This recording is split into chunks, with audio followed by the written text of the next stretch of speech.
मुस्लिम समाज पीछे रहा क्योंकि मुसलमानों को एक खौफ दिखाया गया, एक डर दिखाया गया। अखिलेश चुटकियों में मुसलमानों को बहकरा देते हैं। फर्जी मदरसे जो पैसा कमाने के लिए मदरसे खुले, आप पात्र हैं तो आपको राशन मिल रहा है, आप पास आवास नहीं है, आपको प्रधानमंत्री आवास मिल रहा है, आप पास सिलेंडर नहीं है तो आपको उज्ज्वला सिलेंडर मिल रहा है। आपने देखा 2017 से पहले आतंक मचाए हुए थे। इतना दाम है तो काहे जाके तैयार कर रहे होंगे, मेरे नाम लिखवा रहे हो, एक ही नंबर से दाम दी। ये योगी जी का उत्तर प्रदेश है, जहाँ सीधे रहोगे तो सही रहेगा, टेढ़े हो गए तो फिर लुढ़का दिए जाओगे। आप कह रहे हैं कि कांग्रेस पार्टी मुसलमानों की हितैषी नहीं थी। मुसलमानों की हितैषी कभी कांग्रेस नहीं रही। कांग्रेस ने सिर्फ मरवाया, कटवाया और दरी चांदनी साफ करवाई, कुर्सी साफ करवाई। जब से भारत आज़ाद हुआ सन 47 से मुसलमानों को इतना उलझा कर रखा कि मुसलमान सिर्फ पंचर मारते रह गए। एजुकेशन में मुसलमान बहुत पीछे रह गया। जिस हिसाब से दूसरे समाज के लोग, सिख समाज के लोग, जैन समाज के लोग, बौद्ध समाज के लोग बहुत आगे बढ़े, मुस्लिम समाज पीछे रहा क्योंकि मुसलमानों को एक खौफ दिखाया गया, एक डर दिखाया गया। 2014 में जब आदरणीय मोदी जी की सरकार बनी तो मोदी जी ने कहा कि मैं चाहता हूं कि मुस्लिम बच्चों के एक हाथ में कुरान हो और एक हाथ में लैपटॉप हो।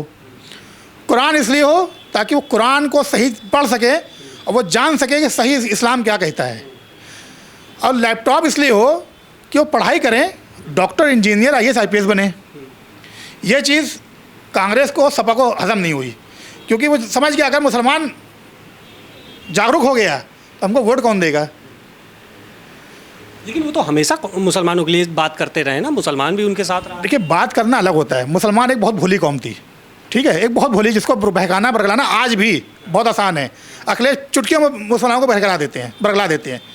लेकिन अब मुसलमान जागरूक हो रहा है, मुसलमान देख रहा है कि भारतीय जनता पार्टी की सरकार का सिर्फ हमको खौफ दिखाया गया। जो खौफ था वो निराधार था। जितनी योजनाएं बनी, सारी योजनाओं का लाभ तो मुसलमान ले रहा है। सब मुसलमानों को लाभ मिल रहा है। 100% जो पात्र हैं उनको योजनाओं का लाभ मिल रहा है। जो पात्र नहीं है उनको किसी धर्म के उनको लाभ नहीं मिलना है। जो पात्र हैं उनको लाभ मिलेगा। राशन मिल रहा है, आप पात्र हैं तो आपको राशन मिल रहा है। आप बीमार हैं, आपको आयुष्मान कार्ड बन रहा है। आप पास आवास नहीं है, आपको प्रधानमंत्री आवास मिल रहा है।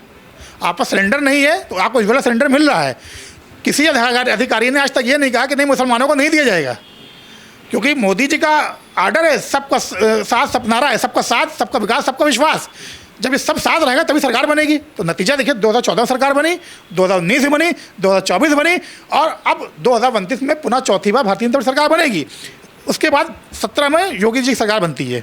जब योगी जी की सरकार बनती है तो योगी जी ने भी वही नारा दिया, सबका साथ, सबका विकास, सबका विश्वास। लेकिन अपराधियों के साथ सख्ती का संदेश भी दिया। आपने देखा कि 2017 से पहले बड़े बड़े बाहुबली उत्तर प्रदेश के अंदर आतंक मचाए हुए थे। कोई अतीक था तो कोई मुख्तार था तो कोई था तो कोई था। लेकिन आज आप देखें कि कोई बाहुबली के नाम से लोग डरने लगे हैं कि बाहुबली के नाम कहीं जोड़ ना जाए। योगी ने कहा था कि मिट्टी में मिला दूंगा। मिट्टी में मिल गए, मिट्टी में मिल गए, या तो मिट्टी में मिल गए या गंगा में बह गए। क्योंकि योगी जी ने कोई भेदभाव नहीं किया कि मुसलमान ही बदमाश को मारूंगा, उन्होंने सब बदमाशों को मारा।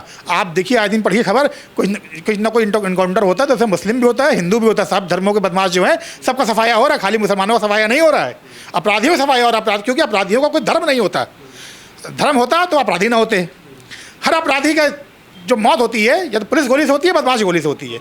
मोदी जी ने कहा, योगी जी ने कहा कि मुसलमान ही क्यों निकलता है। फिर मैंने जैसा ही शुरुआत में कहा आपसे, गलत शिक्षा, फर्जी मदरसे जो पैसा कमाने के लिए मदरसे खुले, उन्होंने गलत राह दिखाई और गलत राह से बच्चे गुमराह हुए। पहले के मुकाबले में आज आप देखेंगे तो आतंकवादी लफ्ज़ जो है वो धीरे धीरे करके ख़त्म हो रहा है। क्यों आतंकवाद खत्म हो रहा है। आप देखिए, पहले कांग्रेस सरकार में आज लखनऊ तक में आतंकी हमले होते थे, बम विस्फोट हुआ करते थे। आज किसी की हिम्मत है, मैं छाती ठोक कर कहता हूँ पाकिस्तान को, हिम्मत हो तो तुम हिंदुस्तान के अंदर हमला करके आप मुस्लिम हैं, मतलब ऐसा बोल रहे हैं। मैं मुस्लिम हूँ तभी बोल रहा हूँ। मैं मुस्लिम हूँ, मुझे गर्व है, फ़ख्र है अपने मुसलमान होने पे और एक हिंदुस्तानी होने पे और इस भारत माता के पुत्र होने पे। आप पाकिस्तान को चैलेंज कर रहे हैं। मैं पाकिस्तान को चैलेंज कर रहा हूँ। अब मैं पाकिस्तानियों को आपके चैनल के माध्यम से कहना चाहता हूँ, तुम जो मुझे फ़ोन में धमकियाँ देते हो उससे मैं डरने वाला नहीं हूँ। मुझे धमकियाँ मिलती, कई FIR मैं दर्ज करा चुका हूँ धमकियों के बल पे। कि तुम सुधर जाओ, ना सुधार नहीं जाओगे। मैं कहता हूँ, मैं न सुधरा था ना सुधरूंगा। मैं देशभक्त था, देशभक्त हूँ। भारत माँ की जय कहने वाला था, वंदे मातरम कहता था। पाकिस्तान से आपको धमकियाँ दी थी। पाकिस्तान से धमकियाँ आई, दुबई से धमकियाँ आई, हर जगह धमकियाँ आती हैं कि तुमको जो हाल और लोगों को किया, तुम्हारा भी हाल कर देंगे। मैं कहता जो करते मैंने कर लो। अब मैं अकेला टहलता हूँ, ना कोई सिक्योरिटी लेता हूँ, ना किसी के साथ, मैं अकेला टहलता हूँ और डंके के चोट में टहलता हूँ। और मैं भारतीय जनता पार्टी के समर्थक आज से नहीं हूँ, 97 से हूँ। पाकिस्तान से कॉल आता है, सऊदी से कॉल आता है, तो क्या मतलब क्या बोलते क्या हैं वो लोग? मैं आपको अभी अपने मोबाइल से सुना सकता हूँ जो धमकियाँ मिलती हैं। बिल्कुल सुनाइए, बिल्कुल मैं आपको भी सुनाता हूँ, आप देखिए। थोड़ा बताते भी रहिए कि क्या बातें होती हैं। कि तुम बहुत हवा में उड़ रहे हो, सुधर जाओ तुम, वरना सुधार दिए जाओगे। अच्छा, चुनाव तक होना नहीं पाएगा, मुझसे पहले मार दिए जाओगे। इस तरह की मैं आपको, देखिए अभी एक नया था वो सुनाता हूँ मैं आपको भी। बिल्कुल बिल्कुल दर्शकों, जिस तरीके से बात कर रहे थे हम, और बताया इन्होंने कि धमकियां मिलती हैं, पाकिस्तान से कॉल आता है, सऊदी से कॉल आता है और जान से मारने की धमकी मिलती है। क्यों ऐसा क्यों होता है? और हिंदुस्तानी हैं क्या, ऐसा क्यों होता है, जानने की कोशिश करेंगे। तो क्या नाम वगैरह कुछ बताते हो? नहीं, नाम नहीं बताते, और मैंने FIR भी लिखाई। अच्छा। और उसके बाद जो है धमकियाँ फिर भी मिलती रहती हैं, अभी भी धमकियाँ मिलती रहती हैं, आए दिन धमकियाँ मिलती रहती हैं। और इस तरह की धमकियाँ मिलती हैं कि कोई और आम व्यक्ति हो तो वो शायद घर से निकलना छोड़ दे। अच्छा। लेकिन मैं कभी आपने छोड़ा, मतलब घर से निकलना? ना छोड़ा है ना छोड़ पाऊँगा। मौत एक बार आती है, जब ऊपर वाले ने मौत लिख दी तब मौत आ जाएगी। लेकिन मैं चाहता हूँ जब मैं मरूँ तो मेरे पास तिरंगा ही हो। ये कह सके एक वीर भारत का नागरिक मरा है ये। और ऐसे अपराधियों के लिए सख्त से सख्त सजा की मांग करता हूँ, और उनको सुधरने की मैं सलाह देता हूँ। सुधर जाओ, ना सुधार दिए जाओगे पाकिस्तान को। और जो आप पाकिस्तान के टट्टू यहाँ बैठे हैं उनको भी मैं दे रहा हूँ। पाकिस्तान के टट्टू यहाँ भी हैं क्या? पाकिस्तान के टट्टू हर जगह पर हैं, जो ये बोलते हैं कि जो ऐसे, देखिए मैं आपको सुनाता हूँ। सुनाइए। हाँ, कौन बोल रही है? इलेक्शन बोल रहा है। हाँ, बोल रहा हूँ। हेलो यार, लगा के रखे हो यार तुम लोग। कौन हो? हाँ। हेलो, कौन बोल रहा हूँ, कहाँ से बोल रहा हूँ? तुमको कोई बताओ नहीं, ठीक है? हाँ बताओ। हाँ,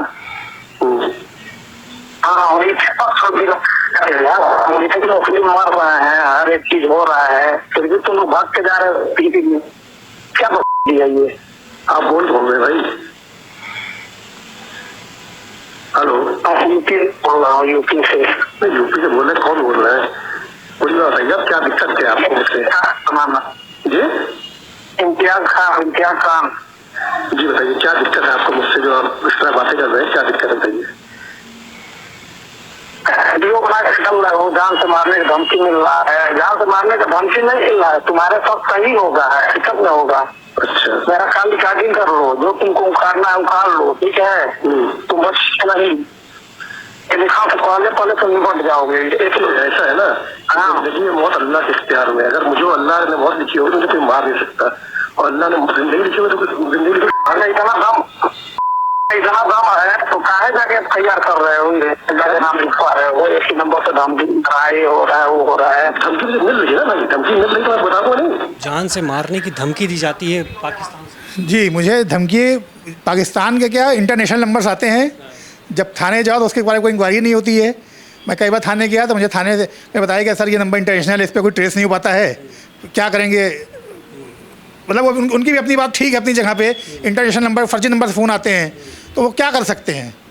लेकिन मैं फिर कहूँगा, मैं ऐसे लोगों को चैलेंज करता हूँ, तुमको जो उखाड़ते बने उखाड़ लो, मैं डरने वाला नहीं हूँ। मेरे जिस्म के खून का एक कतरा मेरे देश के लिए है, और ये देश मेरा है, और मरते दम तक मेरा देश रहेगा। और इस देश की तरफ जो आंखें उठेंगी वो आंखें नोच ली जाएंगी, और इस देश की शांति को जो भंग करने की कोशिश करेगा वो चैन से नहीं रह सकता। इस देश का नागरिक एक है, और जो व्यक्ति हिंदुस्तान के अंदर रह करके मारकाट करते हैं उनके लिए योगी महाराज बैठे हुए हैं, और उन्होंने दिखा दिया कि 24 घंटे के अंदर उन्होंने काम तमाम कर दिया। जो कार्रवाई होती है अब उत्तर प्रदेश में, इससे आप कितना सहमत हैं? जो जैसे घटना होती है, बुलडोज़र होता है, कार्रवाई होती है, इनकाउंटर होता है, इससे क्योंकि सवाल भी अब सरकार पे खड़े करता है विपक्ष जो है, अखिलेश यादव सवाल खड़े, फेक इनकाउंटर हो रहे हैं, गलत इनकाउंटर हो रहे हैं। कोई फेक इनकाउंटर नहीं हो रहा, कोई गलत इनकाउंटर नहीं हो रहा। और जो बुलडोज़र चल रहा है वो अपराधियों का प्रॉपर्टी भी चल रहा है, किसी गरीब बेगुनाह की प्रॉपर्टी भी नहीं चल रहा है। कोई एक बार चैलेंज करता हूँ बार बार इसी बात का, कोई एक बेगुनाह सामने आकर कह दे कि मेरे प्रॉपर्टी में बुलडोज़र चल गया। जो गुनहगार हैं उनकी प्रॉपर्टी में बुलडोज़र चलता है, और इसलिए चलता है ताकि उनको और उनके परिवार को सबक मिले। और फर्जी नहीं चलता, कहीं ना कहीं कमी बेशी होती है उनकी प्रॉपर्टी में, तब चलता है। कहते हैं कि यादव या फिर मुसलमान, अगर यादव मुसलमान नहीं है तो फिर बुलडोज़र नहीं चलता है। यादव मुसलमान वो देखते हैं, MY वो देखते हैं, हम तो सबको देखते हैं जो अपराधी है, और जो अपराधी है उसका कोई धर्म नहीं होता। अपराधियों का कोई धर्म नहीं होता, अपराधी अपने धर्म को बदनाम करते हैं। चाहे वो हिंदू हो, चाहे मुस्लिम हो, चाहे सिख हो, क्रिश्चियन हो, अपराधी अपराधी होता है। तो ऐसे अपराधियों के साथ योगी जी का ही जो इलाज है वो सबसे बेस्ट है। ऐसा इलाज होता है? ऐसे इलाज होता रहेगा जब तक अपराध खत्म नहीं हो जाएगा। आखिर ये अपराध कब खत्म होगा, आपको क्या लगता है? ये अपराध जब तक तब खत्म होगा जब इससे भी सख्त सज़ा लोगों को मिलेगी। उनको एहसास होगा कि जिस घर में मौत होती है, हत्या होती है, नाबालिग की हत्या होती है या किसी की हत्या हो, जब हत्या होती है तो किसके दिल पे क्या बीतती है, ये उस वक्त एहसास होगा। ऐसे एहसास होने वाला नहीं है। और फिर मैं कहना चाहूँगा, ये योगी जी का उत्तर प्रदेश है, यहाँ सीधे रहोगे तो सही रहेगा, टेढ़े हो गए तो फिर लुढ़का दिए जाओगे।